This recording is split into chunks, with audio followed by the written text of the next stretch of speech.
Dany, peux-tu nous parler de l'intégration par les mouvements oculaires?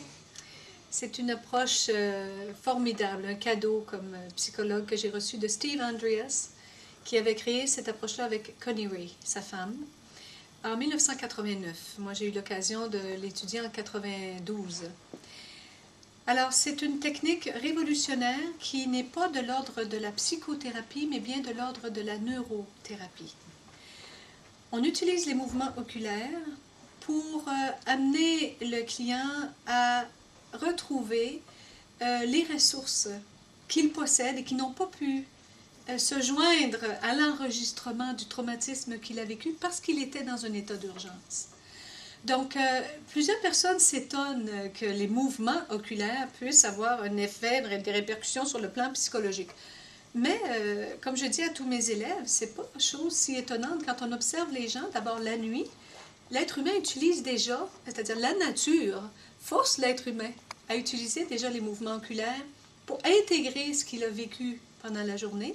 Et sur le plan diurne, donc le jour, bien, les êtres humains regardent d'un côté et de l'autre pour accéder à différentes informations. Alors, on ne fait que réutiliser ce que Mère Nature nous enseigne de faire pour trouver une voie privilégiée, très rapide, pour permettre encore une fois aux modalités sensorielles impliquées dans ce traumatisme-là d'avoir leur propre langage et de s'entendre entre eux. Donc, c'est toujours une surprise sur le plan rationnel, parce que ce n'est pas psychologique, c'est plus neurologique. Donc, c'est une approche qui ne se limite pas à intervenir pour aider les gens qui ont souffert de traumatisme, mais c'est une approche qui peut aider des gens qui vivent toutes sortes de difficultés ou des choses non réglées, mais qui ne correspondent pas à un traumatisme sur le plan du DSM-4, là, je ne sais pas si on est rendu à 5 ou 5 oui. Même, mais qui s'applique à un éventail de problématiques, étant chez les enfants, les adolescents, les adultes et les personnes âgées. Donc un très très bel outil pour pouvoir intervenir rapidement. C'est un outil d'intervention à court terme, effectivement.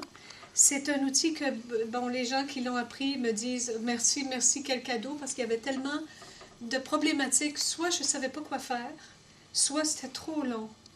Et c'était devenu pénible de voir souffrir mon client là, à chaque rencontre qui revivait.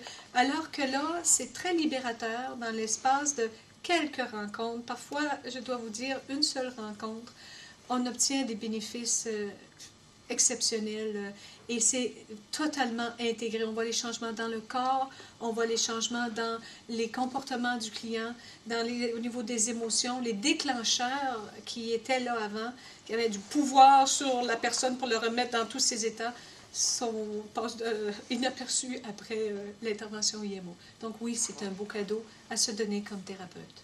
Merci Dany. Bienvenue. Merci beaucoup. Merci.